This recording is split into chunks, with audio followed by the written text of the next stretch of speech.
pretty cool because it was a vacant lot for a long time, and across the street is a liquor store where a lot of people just kind of hang out all day long. But there was an actual path kind of through the corner so people could kind of avoid the liquor store.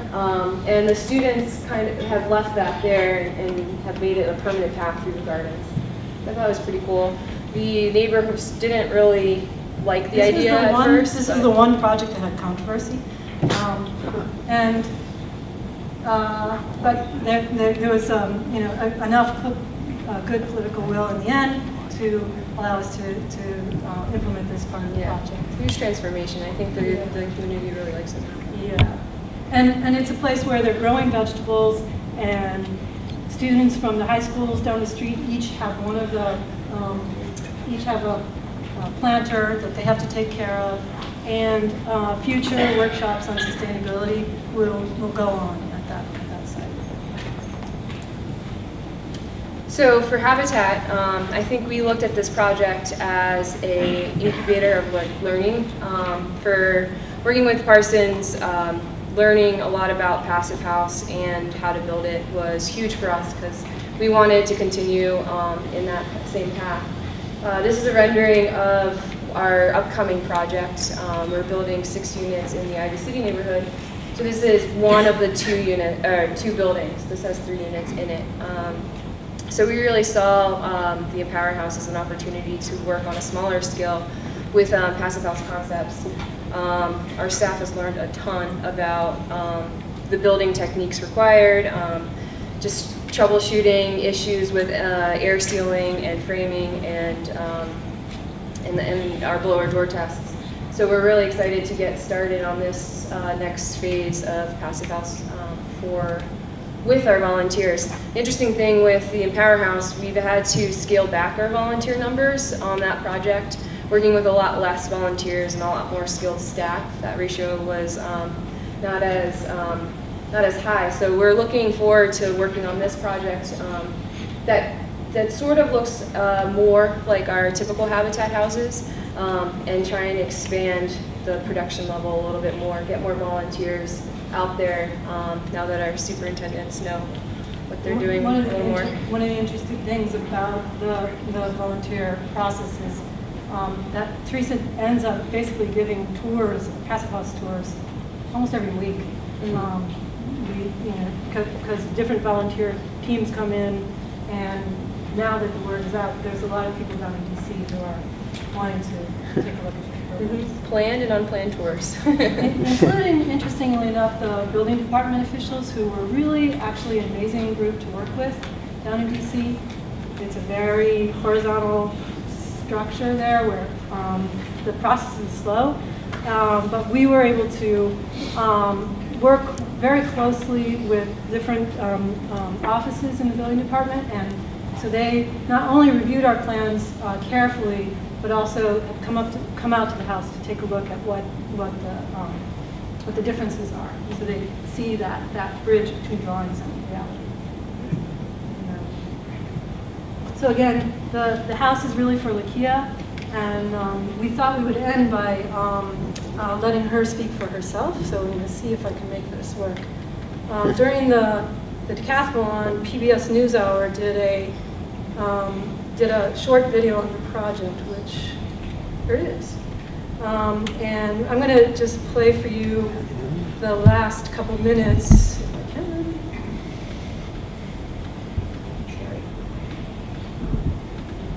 Oops.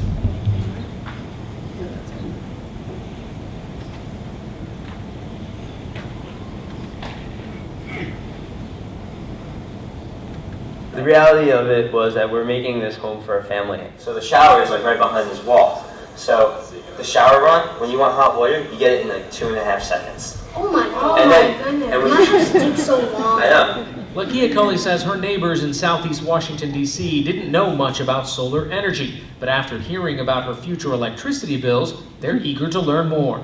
They're excited, and they're like, oh, a solar house, what's that? So they're asking me questions about it, and then they're like, so you're not going to have an electric bill? How does that work? Can I get one of those? The overall winner of the solar decathlon will be announced tomorrow, and And then the Empower House will be transferred to the Habitat for Humanity site in DC.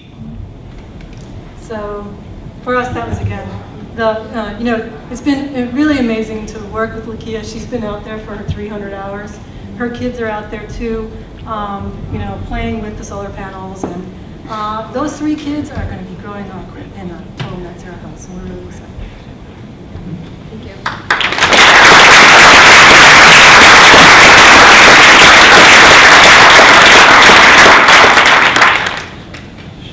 Any questions? I think we went fast. Yeah, we're caught up now.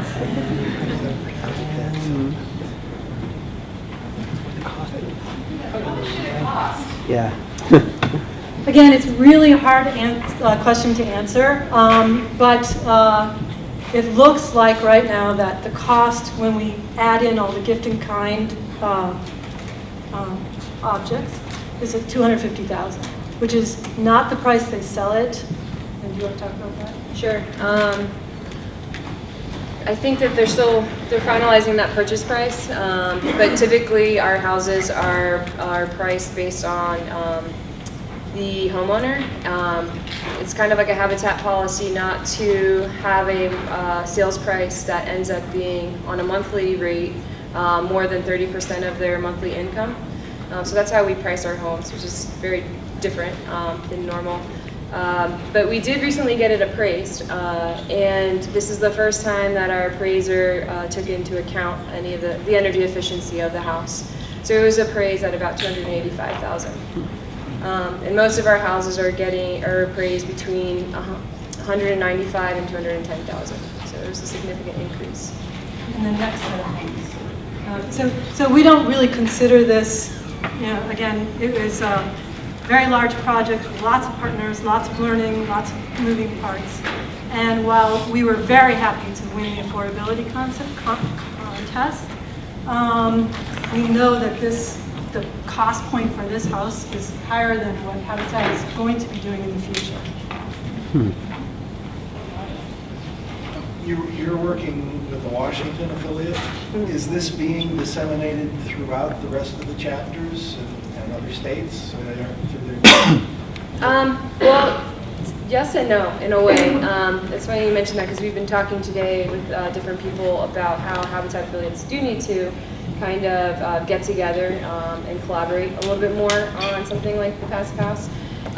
But as well, the partnership that we have with the Parsons School for Design had led to another partnership with JLL, Jones Lang LaSalle, and they helped contribute a lot of subcontractor services to the project. And they are interested in working in Philadelphia with the Philadelphia affiliate. So the partnership between JLL and Parsons is going to move towards the Philadelphia affiliate. So we'll be doing the design studio next spring with Habitat for Humanity in Philadelphia, and it looks like Onion Flats will be helping with the project.